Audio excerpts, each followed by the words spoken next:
All right, ladies and gentlemen, we've got 5 minutes to showtime.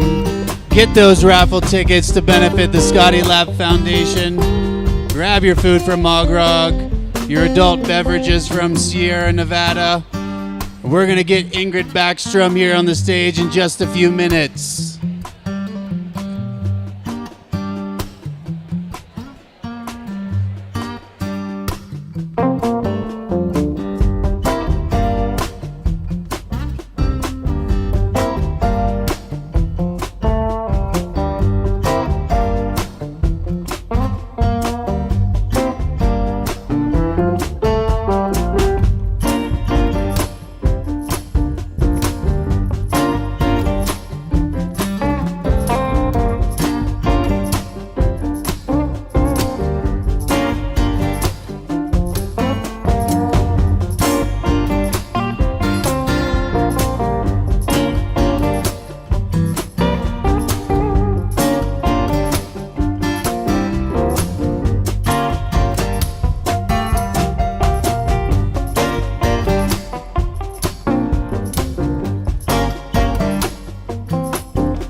right, everybody, it's showtime. Grab those seats.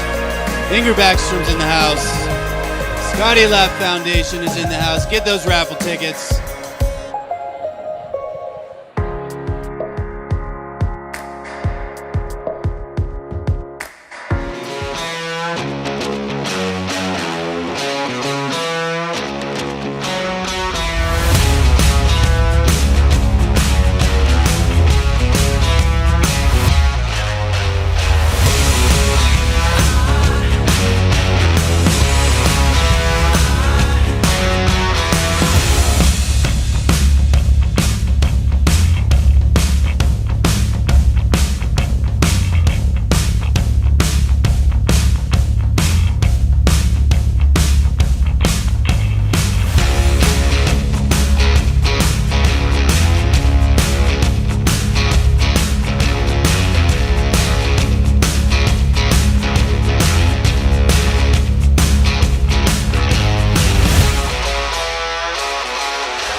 Well, ladies and gentlemen, it's that time again for the Alpenglow Winter Speaker Series. Lucky you have made it to the premier storytelling event of the nation. Please find your seats and join me in welcoming the man that makes it possible, Brendan Madigan. Oh boy. Hey everybody, how you guys doing tonight? Come on, it just snowed 20 inches. How's everybody doing? All right. Can everyone hear me in the back with this awesome new sound system? Give me a show of hands. All right. Thank you, Palisades Tahoe. So my name is Brendan Madigan. I'd like to welcome you to the fourth show of our 18th annual Alpenglow Winter Speaker Series. John Morrison's still standing up and distracting me. Presented by Tahoe Mountain Realty. You guys ready for Ingrid Backstrom or what? Let's try that again. Who's ready for Ingrid Backstrom? All right. So, give me a quick show of hands who had fun today. Yeah, right. Thank you. Does everyone have an adult beverage from Sierra Nevada or our new wine sponsor, Tree Fort Wines? Awesome. Perhaps some delicious food from Mogrog Rotisserie. Let's give those folks a big round of applause, please. And right out of the gate, I'd like to thank our presenting sponsor, Tahoe Mountain Realty. Not only does Jeff Brown and his team believe in the power of adventure storytelling and collective community support, but they're key members of our donor party, which is rad. Thank you, Tahoe Mountain Realty. Arguably more important is they like hats. Specifically hats thrown out at the Winter Speaker Series. So we've got a bunch of, there's Jeff Brown himself with hats. We've got 5 agents around throwing out hats, but you got to earn it. Ask for them. Thank you to our friends at the North Face for like 500 beanies.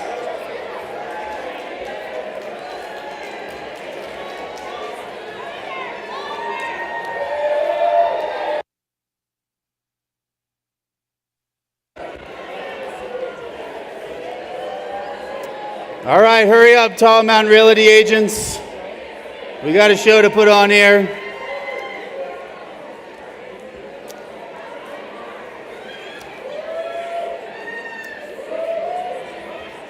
I told you guys, North Face gave us a lot of hats. Thank you, North Face. All right. So, do me a favor and grab your neighbor.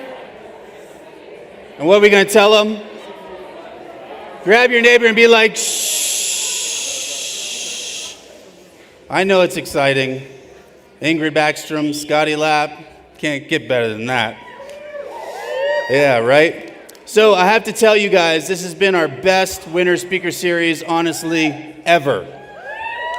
Michelle Parker, who's here tonight, the Morrison brothers who are here tonight, and Elise Sogstad have collectively raised the speaker series bar. And all of you, whether in person or viewing from home all around the world via our live stream offering, have raised our philanthropy bar.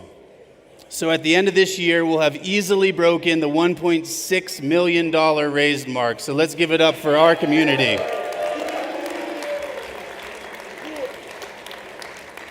Amy Lapp is excited, rightly so. So, all that goodness continues here tonight with Ingrid Backstrom and the amazing Scotty Lapp Foundation. Let's give it up for both of those amazing parties, please. And I see a lot of familiar faces in the crowd, but for those of you who might not be familiar with the speaker series, 5 shows a season, 5 world-class athletes, 5 amazing local nonprofit organizations making a difference in our community, in-person and online viewing opportunities, 2 giveaways per show, and tonight, over $18,000 of gear to give away. But we couldn't do it, and we definitely couldn't do it for free without the help of some hardworking local companies. So I'm going to read these amazing teams out, and you guys just clap with me after each one. Evolve Design Works. I'm humbled and honored by their financial commitment. They support us like a big dog, and they're a local company. Chris Tennant and Mount Lincoln Construction. Chris has been with us for like 10 years. Brett Smith and his better half, Tracy Smith from DeForest Architects. Let's give them a big round of applause, please. Launchpad Software and Consulting, Aaron Summer is an amazing advocate for the speaker series. The homie Ming Poon, let's give Ming a big round of applause. Photographer. Also a great real estate agent. The best guiding company in the world, Alpenglow Expeditions. I can say that. We have no relationship formally, but they are the best. Emerald Bay Wealth Management, Mountain Gazette, and Technical Equipment Cleaners. Let's give it up for those awesome sponsors, please. So with that, I'd like to welcome the amazing Amy and Jason Lapp doing amazing things in our community. Let's give them a big round of applause, please.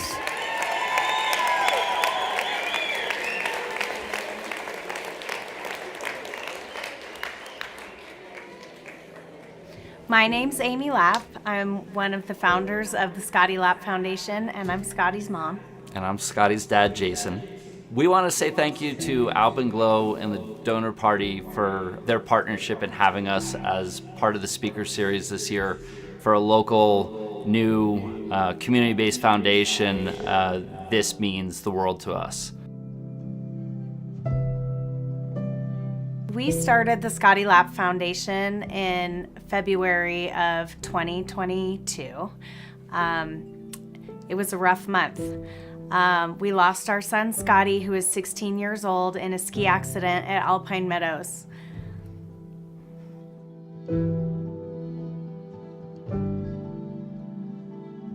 He was an amazing kid, and we wanted to honor him. Even on that last day, he was having the best day ever, rocking his pink sunglasses, and his comp run was up at Bernie's Bowl, and he's skiing down, and his ski came off and was stuck at like a 45-degree angle in the side of the mountain. And at the free ride comps, if your ski comes off or you fall down, you have to give a head tap to say you're okay. And Scotty didn't just give a head tap, he head tapped, and then he's like shaking his fist and smiling. And that's the silhouette that we used here for the foundation logo. Scotty was a great kid, full of energy, full of life. He always had some sort of project going. So we were in the fall of 21, had just moved here, and Scotty was skateboarding a lot before it started to snow, and came home and said to me, "Hey Mom, guess what? I'm friends with the sheriff." And I was like, "Why are you friends with the sheriff, Scotty?" And I was slightly nervous.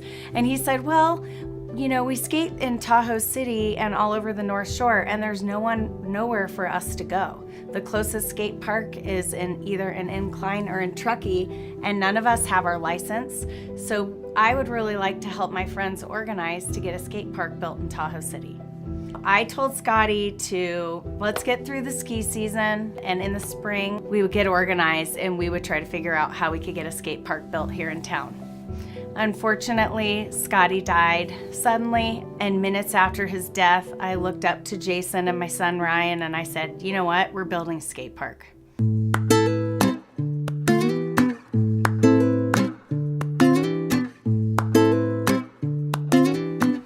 So our first project was building a skate park in Tahoe City. This is where Scotty spent all of his time. It was his community. In the beginning, right after he passed away, the community rallied around this idea that we should build a community resource for the kids. In fact, we've often heard people comment since we built a temporary park that they didn't realize there was so many kids in Tahoe City. We have seen a real impact. It's amazing what a 4,000 square foot wood park that was built in 5 days can do for a community. And this is just a temporary park. Imagine what we can do with something more permanent. The thing we love about skate parks is you don't have to pay thousands of dollars to participate in the sport. The sport is $125 all in. It can be anybody, and people really bond together. We've had several parents come up to us and tell us how relieved they are to have a place that they know that their kids can go, where they're safe, in the community, close to home, and not far away with a bunch of strangers. So that excitement and that return that we saw from the kids in the community got us really excited and really took what was a snowflake of an idea and turned it into a snowball, which is the Scotty Lapp Foundation, which is all about empowering youth via skiing and snowboarding and skating to realize their full potential. The two primary vehicles for that are through sustainable recreational resources like skate parks, and then the second is through financial support for athletes who need help to realize their full potential. We're making these kids realize that they don't have to be yelled at all the time because they're skating around town. Skating is an Olympic sport. We're giving them a place to practice, and we're giving them a place that they can choose to take this sport to the next level if they want to. And we've also seen that what it does for the kids is really transformative. They look for community in outdoor sports or recreations or groups of friends where they can be seen and they can provide back to the community, whether that's through showing up, cleaning up, and just being good citizens. Most of the time. If you would like to donate or learn more about our organization, you can go to scottylap.org. Or you can follow Ski for Scotty on Instagram, which is where all the cool stuff is happening.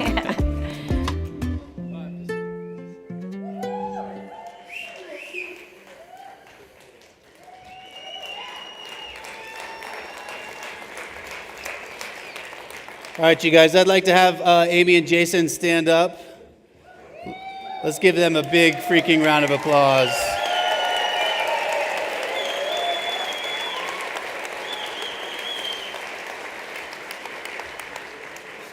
And we've all lost friends in the mountains, which is terrible, but to lose a kid is particularly unjust. And kudos to the Lapp Foundation for doing something full send with that tragedy. It's unbelievable. Thank you. So, we're going to give away over $17,000 worth of gear right now, but we have to thank Ingrid's sponsors. I want to particularly thank the North Face for sending athletes to this event for over a decade. We're a tiny little shop in Tahoe City, and they send the biggest names in the business, so let's give them a big round of applause, please. Also, Giro, Marker, Vocal, and the best coffee in town the last time I checked, Ingrid's brother Ralph and Pacific Crest Coffee. All right, so let's give some stuff away, huh? You guys excited? Oh, Dean, you made the show. Awesome. Okay, so if you guys remember, 10 prize bundles. 7 are for all of you who bought tickets in this bin tonight. 3 are the biggest online packages. There's also 7 other online packages, so you can still buy and win online, double dip in here. So, in the effort of speeding things up, this is our first prize bundle, $1,064. Who wants some of that? What color you guys want? Come on, I need more than that. All right, I got blue, 737006.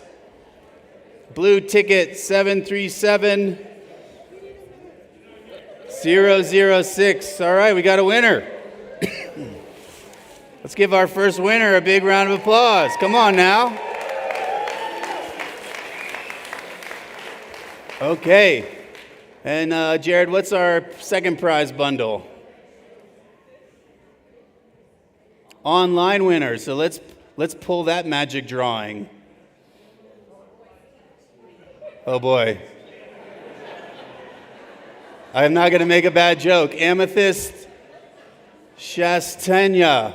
Congrats. I hope that's a real person and not like a Russian bot. All right, well, that person just won a bunch of awesome stuff. Our second in-person bundle, Vocal, Great Ski Race entry. Who's fired up on the Great Ski Race? There's some Tinsar people in the house. Day Pass, Jones Apparel. You can see it. $1,200. Who wants some of that? What color then? All right, he's got an orange ticket. 731275. Orange ticket. 731275. Wow, we just won from the same zone. All right. Congrats. Let's give this amazing winner a round of applause. Come on, y'all.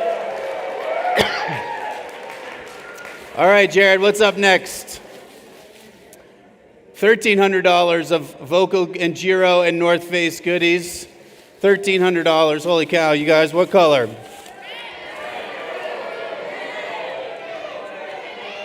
I got orange.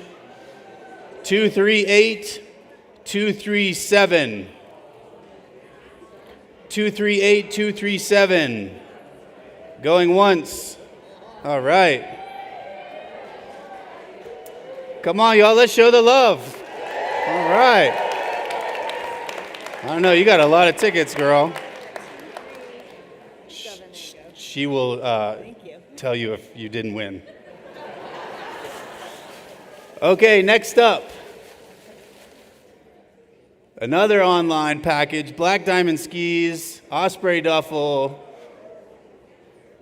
$1,200. Kathleen Volkman. Congrats, Kathleen.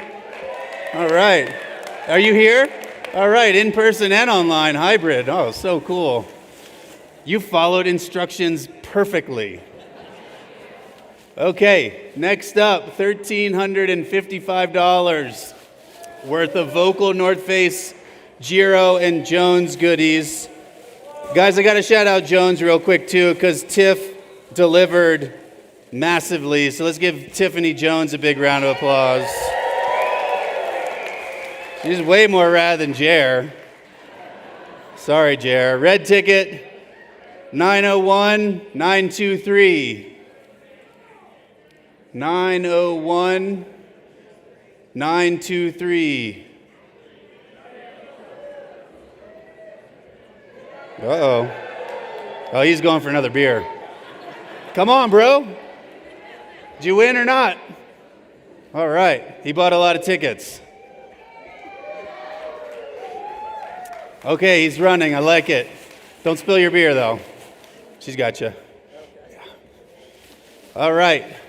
Next up, $1,600 of goodness, a Jones Mind Expander snowboard, North Face pack, North Face kit. Man, what color, guys? What color? All right, I got blue. 479845. 479845. Going once. 479845 going twice. Amy Lapp, did you win? I did, but my friend made it. Jason Lapp, did you win? 479845. Going 2.5 times.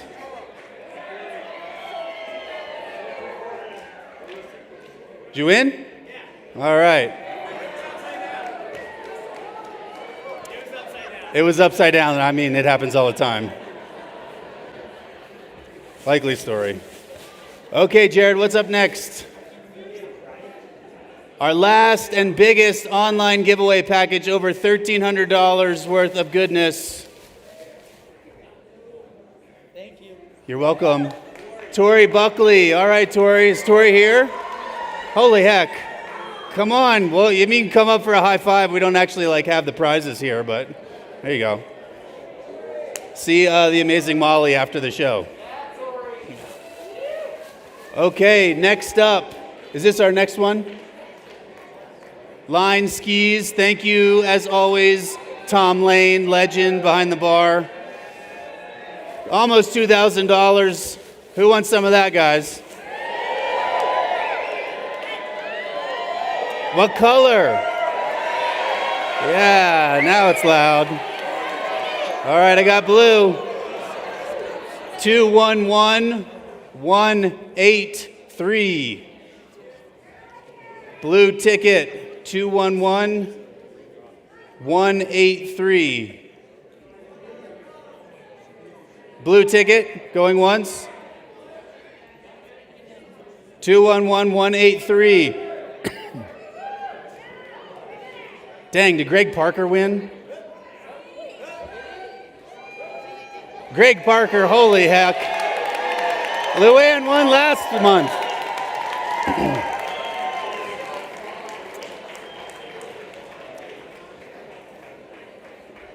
Greg, I'll come to you, homie.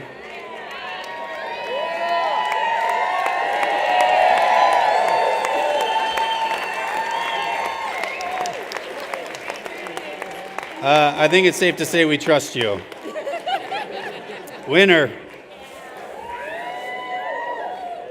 So I say this invariably at every show because Luann won the grand prize at Elisa's show last month.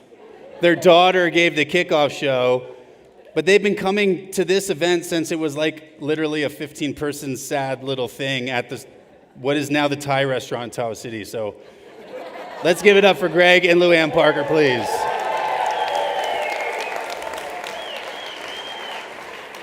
All right. Who's ready for this grand prize?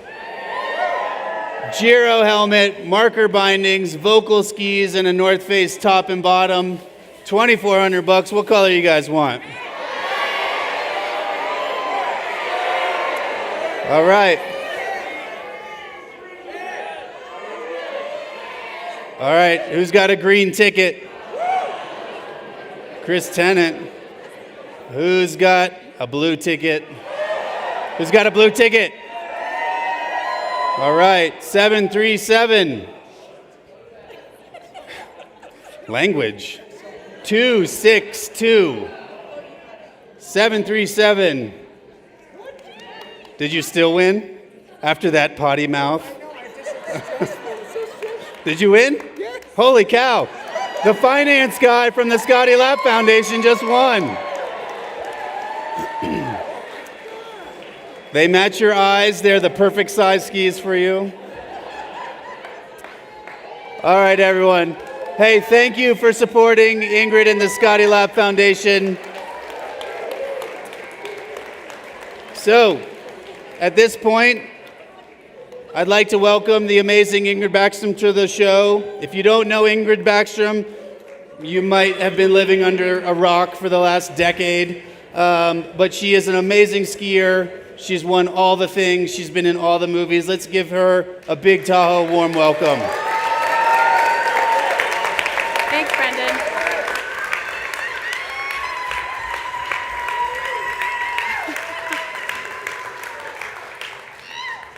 Hi, everyone. Thank you so much. Thanks to Alpenglow and the North Face for bringing me here. I'm honored to be here, especially on behalf of the Scotty Lapp Foundation. This is a really special event to be at and to see so many awesome faces. And yeah, what a great day on the mountain. So hopefully you're all out there. So tonight, my story is about my quest to ski 100 days in a row last season.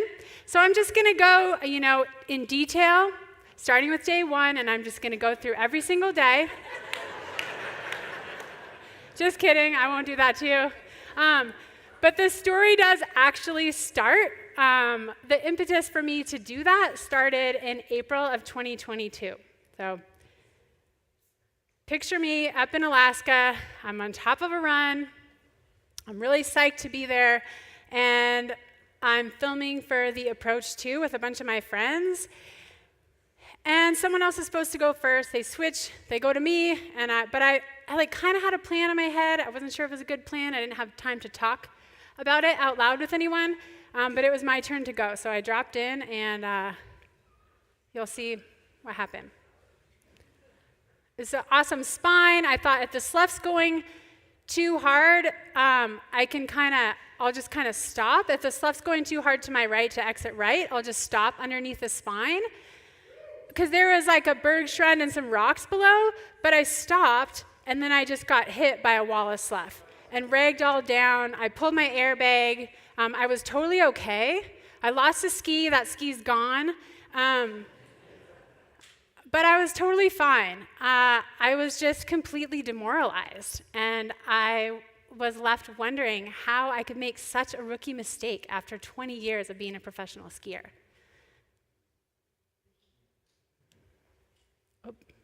Okay, just learning how to work this. Here we go. Okay, so my career started here in Tahoe way back in the early 2000s, filming with Matchstick. I had a lot of amazing... These are just some random clips. I had to put some Tahoe stuff in here from the way I see it. But yes, I filmed with Matchstick Productions for 9 years, filmed with Warren Miller, Sherpa Cinema, some other companies, and I also got to travel the world and do a lot of other really cool things, and got to stand on top of a lot of big lines in Alaska and BC and all over the world. And I also got to go on expeditions. I'll show you a little bit of that in a minute. I got to go all over the world, Antarctica, Baffin Island, as part of expeditions with the North Face.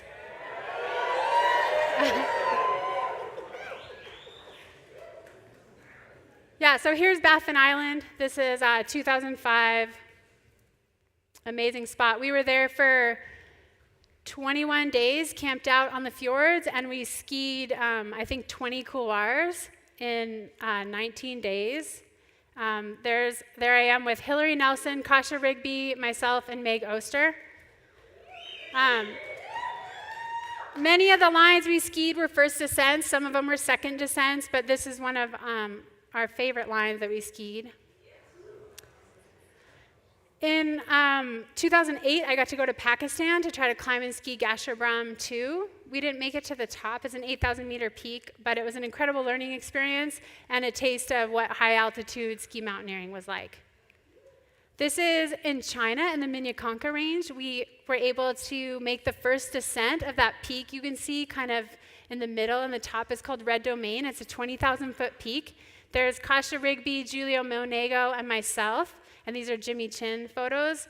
And yeah, we even got really good skiing off the top of that mountain. So I was able to, for about probably 7 or 8 years, I just got to travel all around. All I did was the next trip, the next line. I got to go on all these awesome things. And I was really lucky. I had some close calls, but in general, I was healthy and things were going great. And then this is in This is a trip, I believe it was 2011. We had had a great winter in Tahoe. I'd filmed here for 2 months, and then I went to BC with Scott Gaffney and Roy Bushfield to film, and you'll see what happened. Out, we didn't really get too many shots. We just kind of scouted. Then at the end of that day, Ingrid had her skis strapped on the sled wrong, so she was doing a turn in the PAL and ripped both her heel pieces out of these new skis that apparently she can't get any of, you know. She takes the next day off, Gaffney and I go out, we get a couple good shots. I missed a Bluebird day off. I got a new pair of skis, got them mounted up, driving to the ski area to test them out, and I crunched my car. So we go out the next day. Second run, Ingrid, it's like, I don't know, 9 in the morning. I see an air that I'm kind of stoked on. I hit it, I crashed really hard. I knew I did something to my Achilles right away, but they're like, oh, maybe you just tore a calf muscle. I was like, yeah, maybe I just tore a calf muscle. So Rory hit another line, tomahawked really bad. When I get in what? To anything, I'm always losing, never winning. At that point, we knew we just had to get out of there. And on the way back, I ended up having a little bit of sled trouble. Is it impossible to shine in this dark world we live in? I get to Ingrid, and she's hobbled away from her sled like she could barely move, and she's just like, my skis and my that's the first snowmobile I ever bought. It was an uninsured sled that I'd rented from my buddy. It became mine in the course of the day. It was so sad. I couldn't help but laugh. Final turn, get it? Give it your best and let the rest burn, cause what? So that took us a while. They wanna see us never make it to the other side and find the promised land. It's not your fault, no, that's just the way things go. It's not. By the time I got my boot off, it was pretty clear I didn't have an Achilles tendon, and that was the end of my season. But it was good until that point.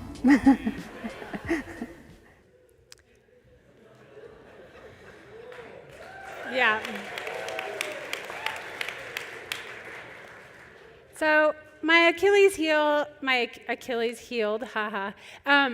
But that was an unfortunate series of events, but in no way did it prepare me for what was going to happen next in my life. This is my brother Arnie. 4 months after I tore my Achilles tendon, he died in a ski mountaineering accident in Peru. And there's no way to describe the hole that left in our lives. Arnie was the rock. My other brother, Ralph, is here. He has Pacific Crest Coffee. He's amazing. Yeah. But Arnie was our middle brother, and he was kind of the rock. He was like both of our best friends. He was the one who was always steady, always knew what to say, always was there with a listening ear. And it was just really unbelievable to lose Arnie. And I have this footage is really special to me. It's from The Way I See It, filmed by Scott Gaffney around Tahoe. And we got to film with Arnie that year for Matchstick Productions. So here's some footage from that year. I got to ski with Arnie more than I have in a really long time this season, and just incredible to have that time, you know, watching the sunrise on a Bluebird POW day and getting to watch him rip. I follow you into the park, through the jungle, through the dark. Girl, I never loved one like you. Boats and waterfalls, alleyways and payphone calls. I've been everywhere with you. That's true. If I wasn't sure about something, I could look over and he'd give me the nod, like, yeah, you got this. And then I'm like, all right. It was just... Only you and me.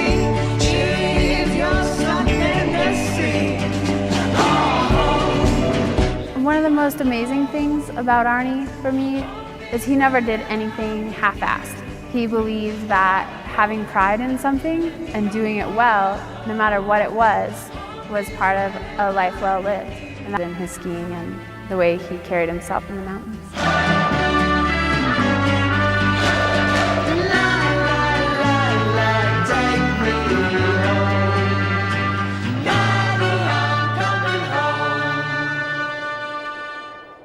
Skiing with Arnie this season in Tahoe was one of the most precious gifts I could ever imagine, and I'll remember it for the rest of my life. Home is where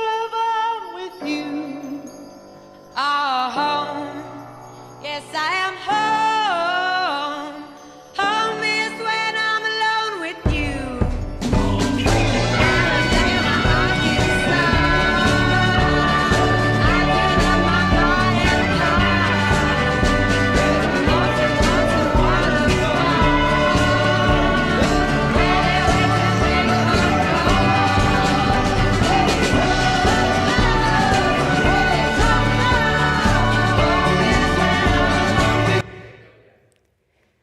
Ready All right.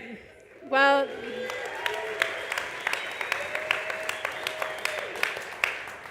it was really special to have that winter with Arnie, and it's also really special to now have that footage to look back on. For a long time, I couldn't really even watch it. And also, I have to tell you that that freaking song, no matter wherever I went for like 5 years, I could be in a grocery store and like it wouldn't matter where, just trying to do some shopping, and that song would come on, and I'd be like just sobbing, set down my basket, walk out the store. I could be in a taxi in some other country, didn't matter. Edward Sharpe and the Magnetic Zeros would come on. But yeah, now obviously it's a great song. And anyways, I knew after losing Arnie that my relationship to skiing had changed, but I didn't know how. I knew I needed to keep skiing. But I also was really aware that it was not just me out there anymore. I think before when I was skiing, I was only thinking of myself and what I could do. But now I was really aware that every single one of my actions out there affected everyone around me. So I still wanted to ski. I filmed the next season, and then I got invited to go to Greenland for a film trip with the Sherpas. And I was like, well, it's going to be remote, but it's a film trip. It'll be fine. I'll just take it day by day. And we got to get to Greenland, you fly from Iceland, and then to get to this spot in southeastern Greenland, we took a heli out to a glacier and camped out, no guide, just a bunch of us out there trying to film. And so I was like, okay, I'll just take it one step at a time. And then here's John Collinson dropping in. I don't know if you can see it. This is like old iPhone footage, you guys. So this was kind of, to me, like, okay, we're really remote. And this is when I started to think through, it just started to affect the way that I thought about my skiing. It was an incredible trip. I got to ski this couloir, but it just made me aware that every step of the way, I needed to speak up for myself. I needed to make good decisions and make sure that I was trying to look out for those around me. Also that spring, I got invited to go on a trip to Denali, which I was really nervous about going to Denali. I didn't know if that would be a responsible decision, but every single person that I talked to had been there like, oh, it's super easy, you'll be fine, you just walk up, it's no big deal. And the premise of the trip was that there were some older North Face athletes that were there to mentor us, like Conrad Anker, Jim Zellers, Jimmy Chin, Hillary Nelson. And then there was the rookies, Lucas DeBari and Sage Catabriga-Alosa, and then the rest of us were kind of somewhere in the middle. But we had a great team, and again, everyone's like, it'll be easy, it'll be no problem. And then we get there, and they're like, oh, actually, we could just get to sleep for an hour, and then you take these huge packs, and you're gonna skin up, and by the way, we can only travel at night because there's low snow this year, so there's tons of cracks in the glacier. So this is like 12 a.m., going up Denali, and I have to say that I was pretty much terrified the entire time. But I was with some amazing people, and the mountain is one of the most beautiful places I've been, and I just kept thinking of that, take it one step at a time, and I'm in control of every single decision that I make out here. And it was a really good trip for me speaking up, like, hey, we can't put the camp too close to that face because people wanted to put the camp really close to the face. And I was like, they're like, well, if it snows, we'll just move it. I was like, I don't think that's a thing. I don't think you just move a camp after. So people were like, okay, we'll move the camp. And we moved the camp. But it was a good for me to speak up. And just good learning lessons. And of course, there was Hillary Nelson on that trip. And if ever I was at all freaking out, I would just go talk to Hillary, and she was just such a calm presence and such a beautiful force of nature, and just always knew exactly what to do and what to tell me. And I ended up summiting. It was an incredible trip. I'm so glad I went. But again, it was just that awareness of how I was relating to the mountains personally. There's Hillary again, and Jim Zellers and Sage on our way down off the mountain. That beautiful smile. So after that year, I was no longer filming with Matchstick. I kind of steered away from the high altitude ski mountaineering, the kind of first descent style stuff that I had been dabbling in. And I got invited on a series of really cool, more like travel trips where we're skiing, but it's to really exotic locations and maybe making a webisode about it. But it wasn't like that A+ Matchstick action, and it also wasn't that super gnarly ski mountaineering. So I got to go, this is in Lofoten Islands in Norway. This is, we climbed and skied Rishiri Island, which is north of Japan. It's part of Japan, amazing spot. This is also in Japan. There's Michelle Parker. She's that tiny little dot in Svalbard. Yeah, crushing it. I got to cross Russia by train. We took the Siberian Railway all the way across Russia, and that went on for several years. And at that point, I had been with my husband for a year, and then we were dating, and then we got married, and we knew it was time. We really wanted to start a family. I was like, I'm done with traversing across Russia. Yeah, so we decided, I got pregnant with our first daughter, and we had Betty in 2016, and then I decided that I really wanted to continue my ski career.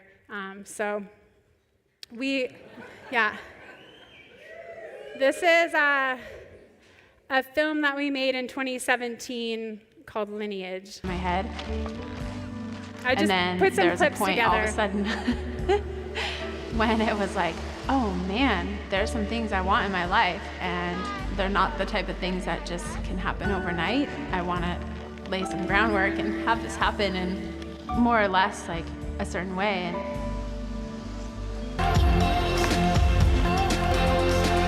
I was really determined that I was going to continue my ski career. I had known many women who were amazing skiers, professional big mountain skiers, and then they had kids and they either got dropped by their sponsors or they chose to move away from the sport.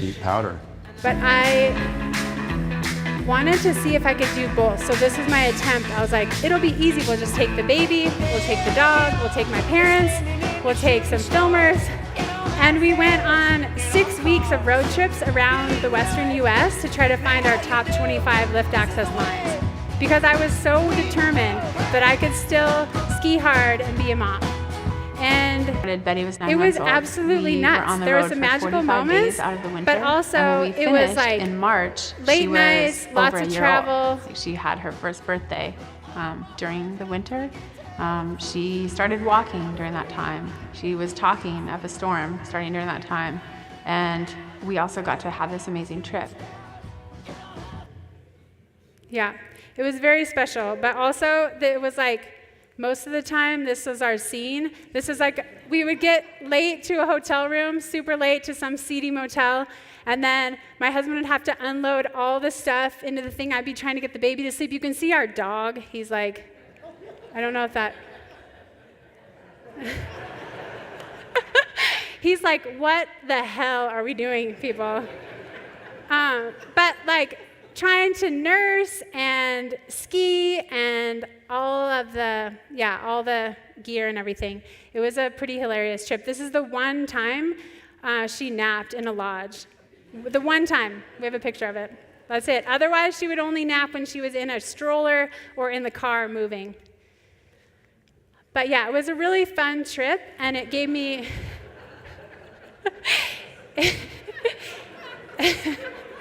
It gave me a glimpse of, okay, this might still be possible.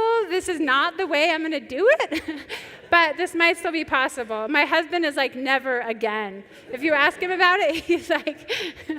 but it also, that first year, having Betty, we got to do some incredible stuff that first year and a half, and how incredible to get to go skiing and to take my family along. I feel so fortunate. To skip back a little bit, when I was pregnant with Betty, I was coaching and helping run the freeride team at Crystal Mountain up in Washington. I moved back. I lived in Tahoe for about 12 years, and then in around 2012, I moved back to Washington, where I'm from. And when I was pregnant with Betty, I skied. This is like me billy goating at Stevens Pass at like 6 months pregnant, probably. I skied until 10 days before I had Betty. This is filming. This is filming for Warren Miller at 8 months pregnant in Colorado. Like extremely pregnant. But it was also like the second gravity took over, I was like, oh, this is awesome. Like getting to the lift was terrible, buckling my boots, terrible. The second I could go downhill on my skis, I was like, yeah, this is where it's at. So I was able to ski through most of that pregnancy, and then in between our first daughter, Betty, and our second daughter, Clover, I was working with Michelle Parker, Elise Sogstad, Angel Collinson, and Tatum Minode and Matchstick Productions to try to get a more female-focused women's ski movie out there. And it ultimately became All In, but in the course of, I was like, it's gonna be great, I got pregnant again, the timing's gonna work out, but then I had a miscarriage at 3 months, so I lost that baby, and you just can't control this stuff, like there's no planning around that. And then I was able to get pregnant again, but by the time we got the funding, the movie was gonna happen, I was 4 months pregnant with our second daughter. And I was like, well, that first pregnancy went great. I can totally film for a couple months. I'll be fine. Here I am, 4 months pregnant. This is my husband working on his selfie skills. This is our first day of filming for the movie that became All In. Elise Sogstad came to Stevens Pass. It was like kind of it had been windy, so there's like big pockets of snow, and then there were some scoured spots, and I ended up going off this little air and finding a really hard spot, and I tore my patellar tendon. There's Jim being my hero, that's my husband. And that was just like a really low point. This is, he thought it was funny to take a video of me like scooching on my butt to try to go pee at 4 months pregnant after tearing my Achilles tendon, so. This was a low point. It was really, for me, a questioning of how I had let my desire to film and to do this movie we've been working on, take over my listening to my own body. And had I been listening to my own body, I would have known that this pregnancy was different. I wasn't feeling quite the same, but I was so focused on filming that I wasn't listening to those inner voices. And so that was a real reckoning for me, and I had to figure out how I was going to proceed. And also, now we're a family of 4, which was like exponential, because you have not only a newborn with nursing, diapers, naps, all that stuff, and then you have a toddler who, like, you can't leave the house without her deciding at the last minute she has to be dressed like a giraffe. Or she has to put her baby carrier on. Like, hold on, we can't go to preschool because I need to put my baby in the backpack, which is very fun. Like, it's very fun and a really special time. But yeah, it was a lot. Not sleeping, 2 kids. But I healed up well from that surgery, and I stuck around in Washington that year. I just skied in Washington. I stayed at home with my family. It was an okay winter. That's the North Cascades. But also that winter, I met Ann Cleary. I had met her before, but we started working together, and she's a filmer and a photographer. And we started working on some small projects together. This is a movie that we made,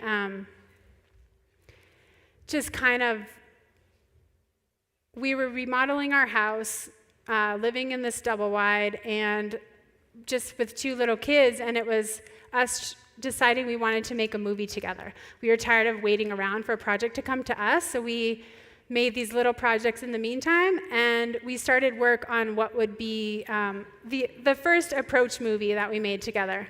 And I think also during that time, I was skiing, but I had a lot of responsibilities and priorities with regards to family and home life and work and all the stuff that comes along with it. So it was easier to start putting skiing on the back burner. Even though it was my job, it's my passion, it was easier to just like, oh, if the skiing's not good, I'll stay home and be here with the kids. And it's easy to do that. It's like, oh, I can just work today, I can get a bunch of stuff done, and I'll be there to pick up the kids. But then when I picked up the kids, I was like grouchy. Or I could go skiing and blow off some responsibilities and have someone else pick up the kids and come home, and then when I see them, I was really happy to see them and happy to hang out with them. But I wasn't really recognizing that pattern at all in myself. I just knew that something was off. We were having a great time. But yeah, we worked towards getting the Approach movie going, and in 2021, I ended up going to Alaska for the first Approach. And this is the first time I'd been back to Alaska in probably 10 years. Once I stopped filming for Matchstick, I hadn't been up there. And I figured this trip would be a really good trip to I was like, well, I can take a back seat, I can help guide. Nobody that I went up there with had any experience in Alaska, so I could kind of help. I chose the last line every time. We had an awesome trip, and everything worked out. And I skied some fun lines, but I never really got on anything big or of consequence. And so I felt like that was a good, I was working my way back up. So for the Approach 2, which is the one that you saw at the beginning when I crashed, we were all set to go back to Alaska in April 2022. And I was sitting down on the plane to fly up there, and my husband texts me, oh, Buddy bit our neighbor. And so our dog had bit our neighbor, which was kind of his last straw. He was kind of a rascal. He was like a really good dog for us, but he was unsafe if you were not in our family. And he'd had a couple of bad calls, but he was like the best dog. We had him for 7 years. We got him when he was 1. He was a rescue dog. He was so sweet with our kids. He was like my furry love of my life. So I went to Alaska, and the whole time I was on the phone trying to like find him a place to live, find him a home. And so I didn't maybe anticipate how much my mental state was affected by that. But anyways, we got to Alaska. I had that crash. And I had to call my husband like, oh, I crashed and pulled my airbag. And he's like, what are you doing? So I really had to think like, should I still be doing this? And I knew that I still loved skiing. I had had all these years of, amazing skiing, amazing trips. But I wondered what was different now. And it was pretty obvious after a while of thinking about it that when I lived here in the valley, 2 minutes from KT, I ate, slept, and breathed skiing. Like it was all I did.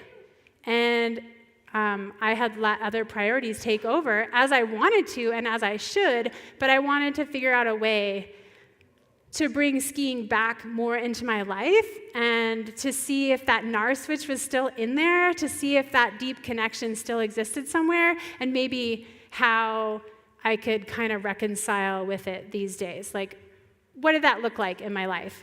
So that was really the impetus to ski 100 days in a row. So this is 1st of January last year, January 1st, 2023, and this was going to be my first day of skiing 100 days in a row. We got a lot of snow in December. I live in Leavenworth, Washington. I ski most often at Stevens Pass, which is about 35 minutes up the road. We got a lot of snow. I'd skied several days, and then I was so nervous about starting this project. I didn't know if my body would hold up. I didn't know if my mind would hold up. I didn't know logistically how that would be for our family. But January 1st, we went up to Stevens Pass with the whole family. We skied a couple runs. My husband took the kids, and he's like, go for a hike. I went for a little hike, and I dropped in. I was like, oh yeah, I think this is going to be a good winter. I think the 100 days thing might be a good idea. That was the first day. And then the rest of January, we kind of had a lot of different conditions. I was so psyched to be out. And then we had it's Washington, so we have a lot of different conditions. You know what? Everybody loves skiing in the sunshine because, like, the snow's all soft and stuff. But you know when else the snow's soft? When it's raining. Yeah. I did a lot of skiing in the rain. My secret weapon, my kind of ace in the hole of this whole thing, was that we have a local ski area with 2 rope tows that's about 8 minutes from our house. It's called Leavenworth Ski Club. And the rope tows are seriously, they're like 5'9". Yeah. They're like 5'9" rope tows. Like, it's like, yeah. Like, this is also, I have to show you that we have ski jumps. There's ski jumps here, and this is a local girl. Her name's Abby. She's 12 years old, and she stands at the top of the ski jump, and she goes, "Feel the rhythm, feel the rhyme. Come on, Abby, it's ski jump time." You can kind of hear her a little bit, but I just have to show, because this is our local ski hill.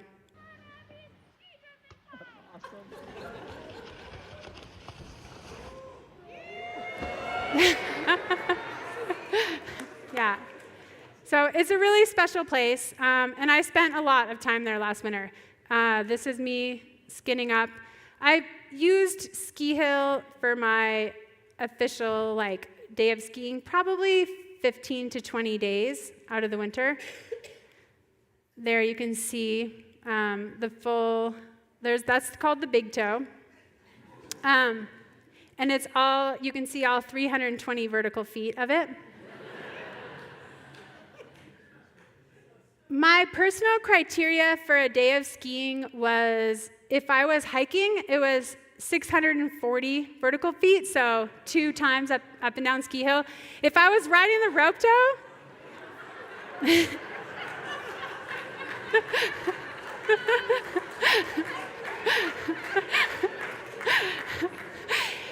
if I was riding the rope tow, I had to do it 5 times to count. But you can see, by 5 times, your arms are like so pumped. My arms are. That's how I could do. One day, my husband was Nordic skiing, and he's Nordic skied to the top. And here he is skiing down, Nordic skiing. Yeah. But there were a lot of... Yeah. Yeah. Getting the fresh corduroy.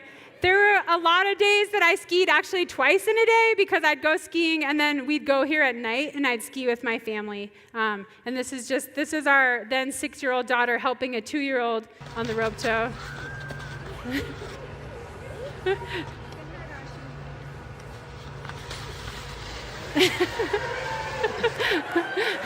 So, you're all welcome to come. Just let me know. I can get you tickets. But besides night skiing at Ski Hill and Stevens Pass, I did have some early mornings. Day 50. It's not even 4 o'clock yet. I got up at 3:30. We were going to Alaska as a family. My kids had winter break, and I happened to have a film trip up to Alaska. And I already had the hotel and the rental car paid for, so I was like, oh yeah, we can get them tickets on miles, we'll all go up there. And that was me I've never been so excited to get up at 3:30 in the morning to go to the airport, because I knew I was going skiing first. And that was the thing that started to set in by about day 50, is it really became a game, and it turned skiing into just a super playful thing every day of how am I going to get my skiing in? So that was really fun. On our way back from Alaska, from the airport, we get on super late, or whatever. It was 9 o'clock. We drive over Stevens Pass, and my husband has to sit in the car with the kids while I get my skis and go out and night ski at Stevens. So it was awesome for me, maybe not as awesome for my husband. But yeah, just trying to get those days in was really fun. That trip to Alaska, that was just the beginning and end of. I got to go film with my friend Anna Sowens, who's an amazing sit skier. We went to CPG in Girdwood, Alaska, and we had the snow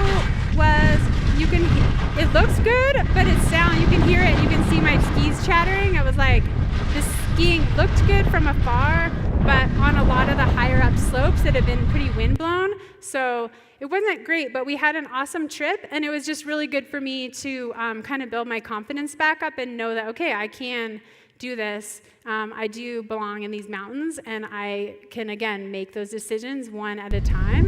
And we did get on some fun stuff lower down, which you never get to ski lower down in Alaska, so it was really fun to get on some of that lower down terrain.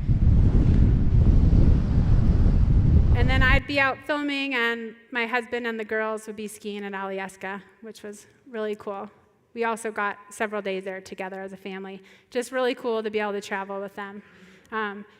Next up, I went to Mount Baker. I was doing my AIRE Pro, it's a professional avalanche certification. So I was staying at a lodge on Mount Baker for 5 days. We were doing snow science all day, digging pits. 2 of the days we were able to ski enough during the course that counted for my vertical, but the other 3 or 4 days of the course, I was would finish up at 6 o'clock at night and go out with my headlamp and go get my vertical at night. And it just became such a fun, silly adventure of skiing. After that, I went up to Canada to meet up with the approach crew. Again, just picking really mellow but fun lines and just kind of connecting with the fun side of skiing for myself. And then, of course, the person that makes this all possible for me to travel is my husband, Jim. He does construction. He has his own business, so he's able to take off work if I'm gone or traveling or skiing. But he's really what makes it happen. I hate leaving my family. I love going skiing. It's really hard to leave them when I do. But also, when I leave, I swear he turns into Pinterest dad. And he does not cook when I'm there, but then I'm gone. He's like, look what I made. I made taco cups. And then he's like, I made a tofu. He made a tofu banh mi one night. I'm like, who are you? I don't even know who you are. But he also sends me really great updates, and he makes sure that I feel connected. I learned how to jump rope with this jump rope Dad found. I might mess up a few times, but I know I will get it. I can go pretty fast. I'm going to have a few mess ups, so it might take.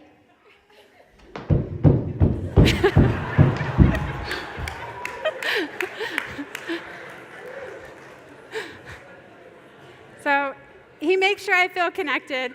My parents, Steve and Betsy Backstrom, are another amazing component of how I'm able to do this and still have a ski career.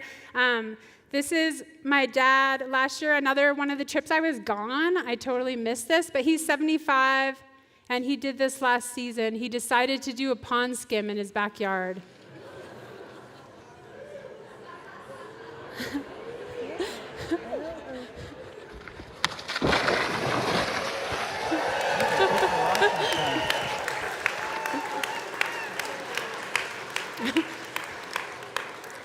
So yeah, I miss out on some stuff, but at the same time, it's amazing to have a really supportive family.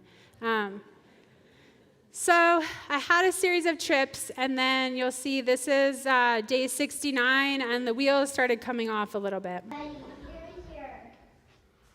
Here I am, going evening skiing. So tired. Just got back from Whistler late last night, and then before that I did my AIRE Pro. Before that we were in Alaska.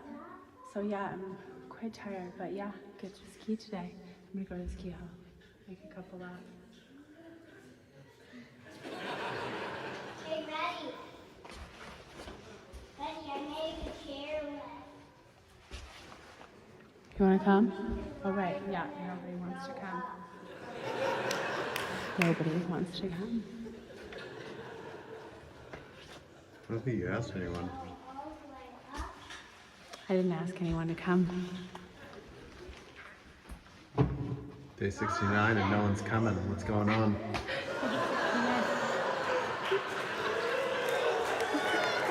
Okay.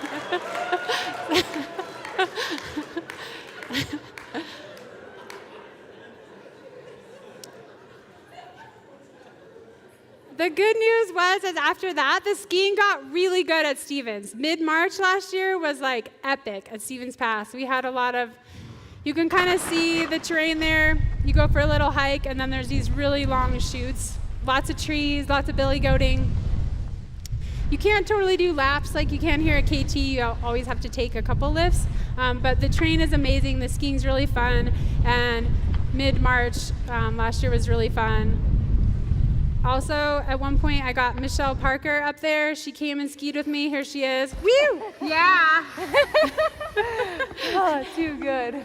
So I just had a lot of really fun days. This is one of my ski partners, Suzanne, that I ski with a lot at Stevens Pass. We had just such a special thing to have friends to ski with every day. My friend Vasu shredding at Stevens Pass. Here's my mom.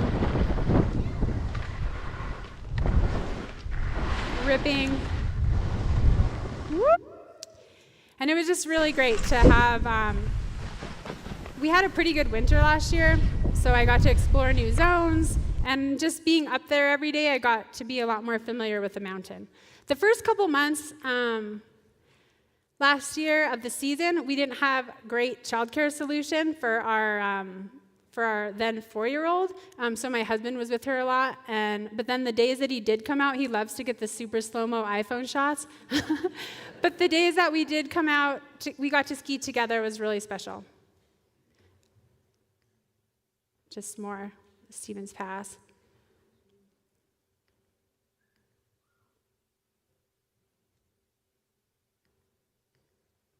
More super slow-mo iPhone shots by Jim. And you can see the terrain there is quite different to here, but it's really fun. Towards the end of March, it was time for me to go back to Alaska. That was, kind of the impetus to this whole project, was me feeling good, standing on a line there. But me before a trip, leaving is usually supposed to be packing, supposed to be leaving for the airport, and instead I'm surrounded by stuffies and snuggling my kids. But we got to Alaska. We arrived in Juneau. We were on our way to Haines.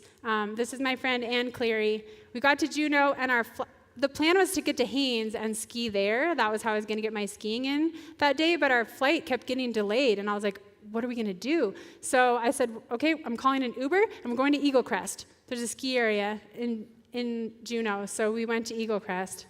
Day 78, we're at Eagle Crest. I'm along for the ride. She's so psyched about it too. It's raining. Em loves me right now. I made her take an Uber from the airport for hopefully we're actually going to get quite a bit of skiing here in the rain. I had a lot of friends who were really awesome and skied with me when it was less than awesome. We missed our flight because it turns out you can't find a taxi or an Uber to come get you at Eagle Crest once you get there. But the flight ended up they didn't go anyway, so it was fine. We got to the airport, they're like, you missed your flight, and they were like, actually, we're not going to go anyway, so that was really good, and would have been so mad at me. But we got to Alaska, and we had several down days, but I wanted to ski every day, so this is kind of a little montage of what the skiing was like in Alaska. From the valley floor, it was 4 feet deep of isometric mush to the ground. But I had a lot of awesome friends to ski with, and we had a blast. And before I show this video, I have to let you know that a PBBJ is a peanut butter, and jelly sandwich.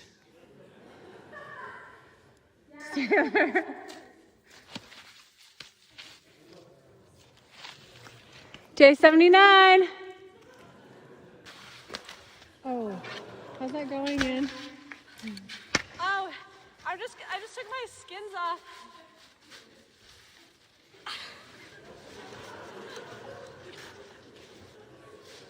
All right, I'm out of the hole.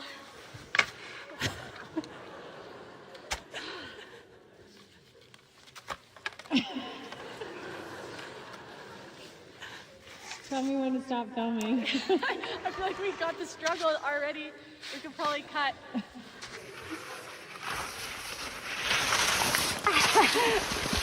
No goggles. That was great. Yeah, right?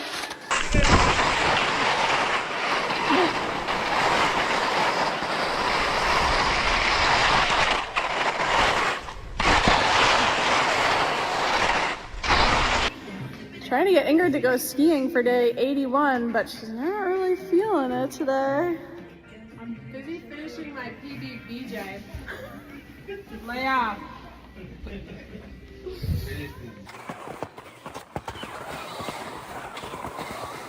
So out in the forest with some dogs.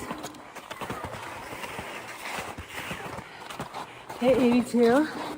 This is one of those moments that make this whole thing what it's all about for me. Is if I didn't have a goal to ski 100 days in a row, I would not be up here on today. The skiing's absolutely horrible. The snow's bad. I was feeling pretty tired this morning, but because I have this goal, I got out here. The dogs came with, and now I just am feeling incredible moments of joy in the forest.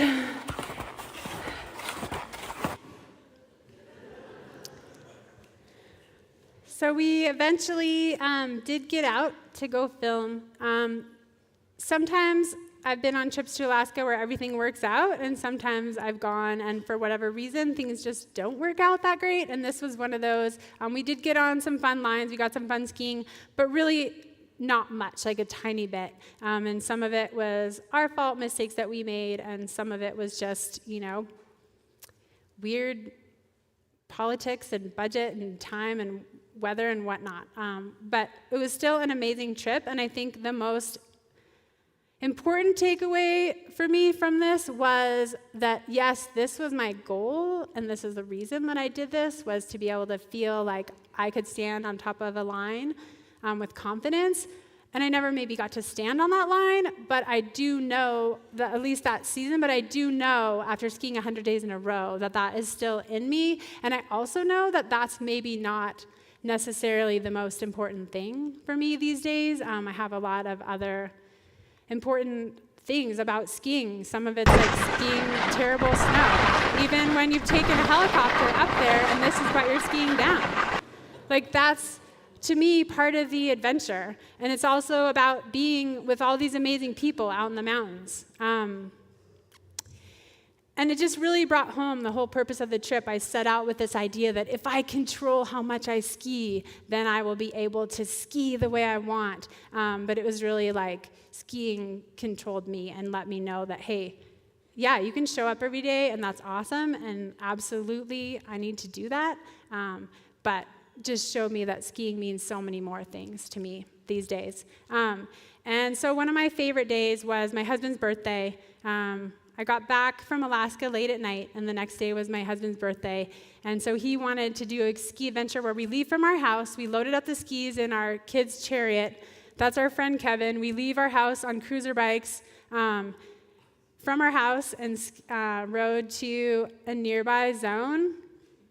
And we started skinning up. It was like totally heinous, really bad, bushes everywhere, super icy skinning. This is above our town. You kind of get higher up. We left from our house, which is way down there. I was really tired. But we made it to the top. The snow was pretty cream cheesy at the top. And then when we got back down into the bushes, it was pretty gnarly, but it was also really fun. You're just bush bashing, you're adventure skiing. And I tried to do a kick turn at one point and just totally ate it, like back into a tree-bow. I'm good. I'm totally good. What? I was fine. I had a bruise, but I was totally fine. But yeah, it just, over the course of skiing 100 days, it just reinforced to me that skiing for me is like silly, it's playful, it's the adventure. All the places my skis have taken me. It's about just being with my friends in the woods, giggling. I made it to my 100th day, and this is me and Jim the morning of in the car on the 100th day. Day 100. It's actually snowing right now, but it's very, very wet. It's been raining the past 2 days. Atmospheric river happening right now. Jim, look how excited he was to go skiing. Oh, boy, and I could just about cry. I'm so sad to be done with 100 days. I would wish that winter would keep going, but it's been really fun, and I can't complain. And yeah, we're gonna go see how it is out there. So, as we've already established, rain skiing is awesome. My parents, those are my parents. They came out to celebrate and ski the 100th day with me. They're really supportive. But yeah, just slushy, good times at Stevens Pass for my 100th day. Of course, I went skiing on the 101st day because I couldn't help it. That was just sort of like bonus, just to see if I wanted to, and I did. And then after that, I was like, okay, I think I might be good. Because it was really bad. It was like frozen gnar. But yeah, we made it to the 100th day. Day 100. Jim was soaked, and yeah. That's what it's all about, right there. Thank you so much for coming. I really appreciate it. All right. Come on, y'all, let's give it up for Ingrid now.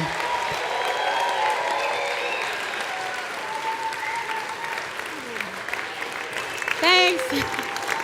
Thank you.